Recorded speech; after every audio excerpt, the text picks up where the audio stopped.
Wanna know how to delete story on Facebook app? I'll teach you how to do it today. Welcome back to Tutorials Point. Before starting, you can subscribe to our channel for more videos and updates. I am already logged in. Make sure you are as well. Now, tap on the particular story that you have just kept. Next to create story, there is your story. That means you have just kept your story. Tap on your story.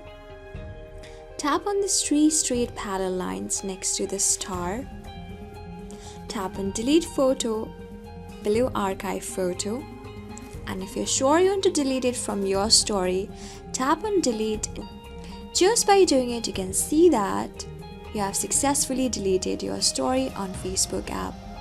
This is how you do it. I hope this video was really helpful for you and I was able to help you. I am going to see you on the next video. Till then, keep calm, stay safe, and goodbye.